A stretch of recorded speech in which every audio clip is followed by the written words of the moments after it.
Hey tubers, welcome back for another adventure. Mice ruined my engine.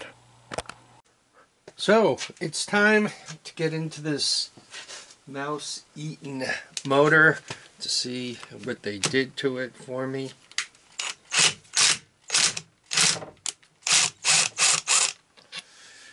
Kind of love it. I broke these things loose already.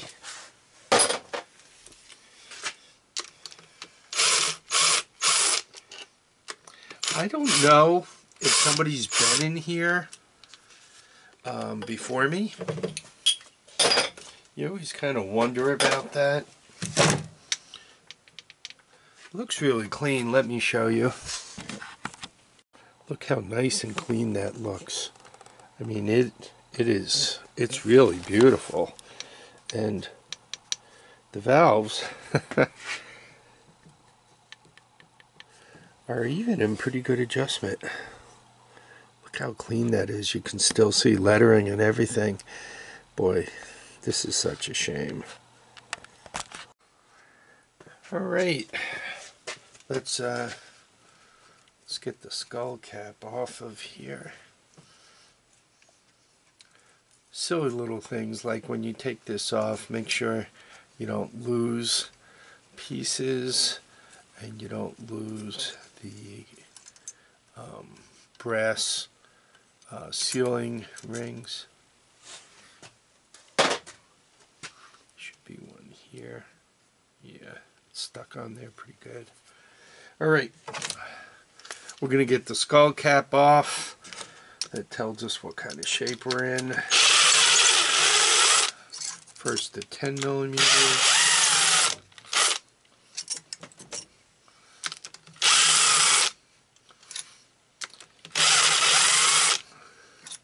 Nice and clean. The oil doesn't even smell too bad. This engine actually smells pretty good. Moving to the 1/8 inch drive, right? It's good for me to show this to you because should you be doing this, you should be thinking about where am I going to put all these bolts so that they don't get lost. Are you going to need a gasket set? Let me tell you the answer to that. Yes, if you want to do it somewhat near, right? Well, that looks like all of them.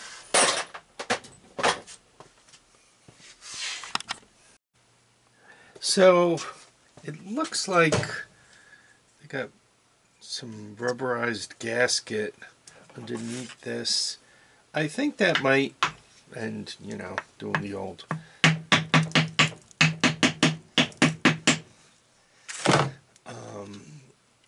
I think I read somewhere that that's actually the right stuff. Honda Seal or something like that it's called. Here, let me show you what this all looks like. Actually looks pretty nice.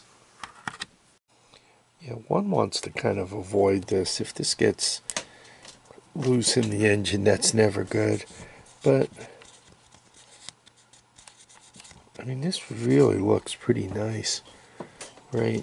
They're not mushroomed. The chain is nice and tight.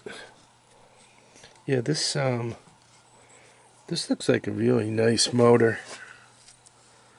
It's almost a shame to have to take it apart. And to do that, 14, 14, 14, 14, excuse me. And then whatever those are. And these two bolts here. Get the cam loose. And life will be good. But yeah, it looks nice and clean up here. No complaints, right? These all look nice. The followers look good. Yeah, this is got a little bit of mushrooming here. I don't know if you guys could see it, but not bad. Not bad at all. I like it. Wow. It's going to make me work for it. We'll see how tough these Harbor Freight hex keys are, or wow.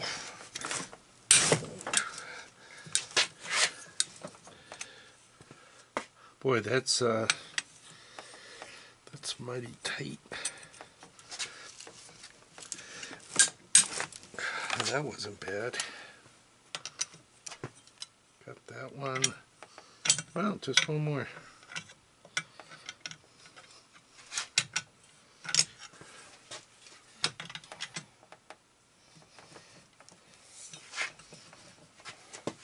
That's a mighty tough meatball. Oh, that wasn't too bad either. Boy, that first one was rough. Hopefully you guys have been able to see this. Yeah, they had these at Harbor, and they were relatively cheap. I was kind of surprised that they're holding up as well as they do. I haven't broken them yet, and boy, I gotta tell you, I've been leaning on them. Yeah, I already got this loose. Right, and this one, oops, that one. So I gotta just get the cam out, and I'll show you that in a sec. All right, we gotta get the timing chain tightener out, the timing chain adjuster. Yeah, you can see a few of these are fighting.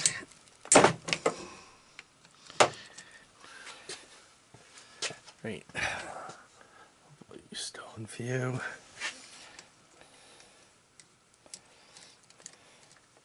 This'll take the tension out of the chain,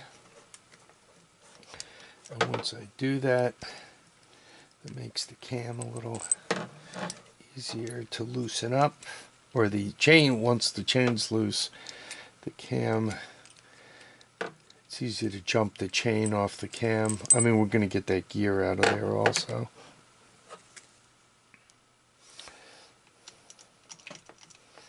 Right. So I got to take the bolts off the cam, and then we'll be just about ready to pop the head off, and we'll get to see what it looks like inside. So it looks like I'm either going to have to cut this timing chain or try to push one of the pins out and then put it back together again. This timing chain happens to be in really nice shape. I'd rather not sacrifice it. Timing chains are about 50 bucks, so not crazy expensive. Anyway, I was just looking at a clamp, and you see the way that's kind of dished in there. So I think I might be able to just tighten it on here like that, and push the pin part way out and then tap it the rest of the way. Wish me luck. Okay, I got my official chain breaking tool on here. You can see it's kind of like a little pin vise. So I'm just going to use both hands and hopefully push that pin right out. Take the timing chain off, and then we should be able to get the cam out of the way and get the head right off. So wish me luck. It seems like the best way to do this is back the pin all the way out. Right, and once you do that, right, you have a hole here and a hole on the other side, and you line up the pin on that, and actually kind of squeeze it pretty tight, because if you just try to push the pin in and you don't have the link clamped, It seems like this tends to wander off. So anyway, it doesn't push through that easy. You are going to have to put a wrench on it and tighten it down a little bit. Anyway, let me do that, and hopefully this is off in a second. Don't forget to loop a wire around both ends of the chain, or they will fall in. So as you guys could see, we pushed the pin out. You probably want to grab onto that with a vice grip or something so that you don't drop it into the engine and have to tear the whole bottom end apart to get it out of there before it does damage. Alright, you guys could see the timing chain is broken. By the way, that pin is in there pretty good. The vice grip wasn't pulling it out easily, and I don't want to bend things. See how the chain just wants to fall in there? Trust me, it will. When you're taking the head off, be careful, once again, not to knock that loose. So anyway, I just got to loosen these things up, and hopefully we'll be able to tap the head right off. So hopefully all I have to do is give this thing a few taps with my handy axe, and it'll come right up.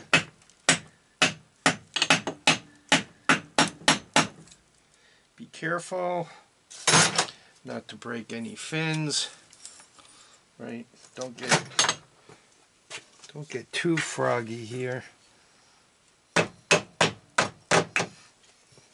I think what is this?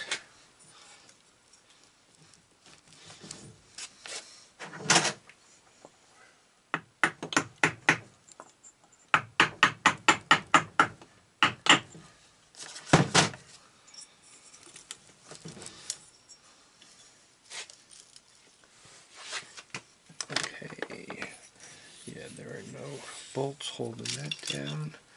The timing chain is free and loose. Okay.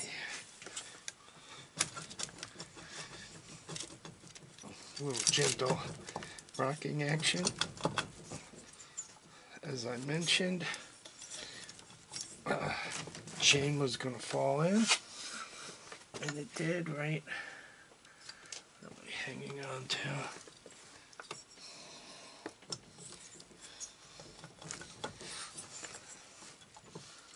Right, that's free. That guide is free. It's not hanging on. Okay.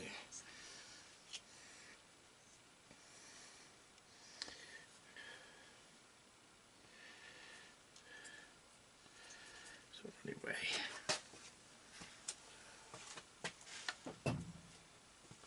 well, I don't know how well you could see from there, but if you get up real close, you can see it looks like stuff kind of got it right around the edge there. I'm going to attempt to tap it down in a second. First I'm going to get all that junk out of there, right? Maybe get some oil around it also. Then we'll attempt to tap it down. So I put a wire brush to it. You could see the debris I got out of the way. To be honest, it doesn't look like it should be seized. Well, I guess we'll start the tapping action. Here we go. Wish me luck. Ignore the furnace.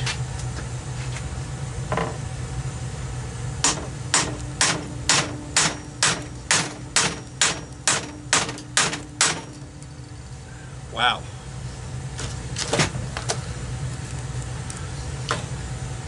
I think I'm going to give it a little bit of oil and see if that helps. All right, it's been oiled. Let's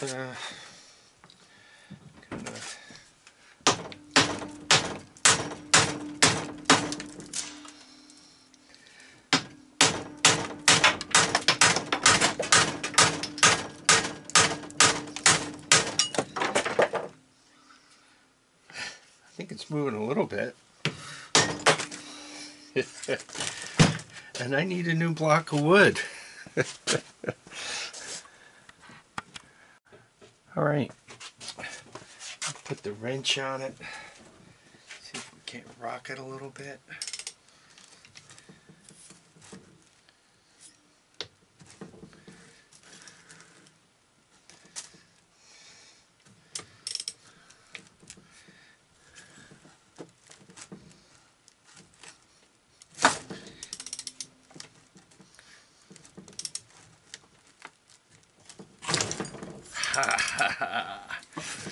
There we go. I love it. I don't know, could you guys see that? We got her loose. So I'm going to attempt to clean that up and oil it up and see if we can't get this thing rotating. So even though the piston was like completely up, it actually pitted this pretty good, or pretty bad, however you want to look at it. This is what the head looks like. That's pitted pretty bad also. I don't know if you guys could see that. The head may be savable. I think that bore, I think the jug is dead. So you guys could see what a mouse did, right? You see the corrosion. Imagine if the cylinder was all the way down, those walls would be torn up from top to bottom, corroded top to bottom, pitted top to bottom. So that's what mice could do to you. Some people like the cone style oil filters. A lot of people do not. You know, the one that go over the carburetor, right? And they're just a cone at the end. You get rid of the air box and everything else. A lot of people don't like those. And there's a lot of reason not to like them. I don't think they work quite as well as the OEM air box and the OEM air filter and all that other stuff. But a lot of good. The OEM air filter did this thing, right? You got a beautiful motor that's got corrosion inside now. And, you know, you basically got to do a rebuild. You got to do a top end. Wow. I don't know. I don't know what you do with mice. I went and checked my water trap. I put more peanut butter on it yesterday, and there are 6 more mice in the water. I'm probably on my way to 60. Over, I don't know, 2.5 months. How do you keep them away from your stuff? Right? I have 3 feral cats, a couple of fox running around the property, so I assume they're eating some of them also. But the damage isn't make-believe here. Anyway, I think that's going to end this for now.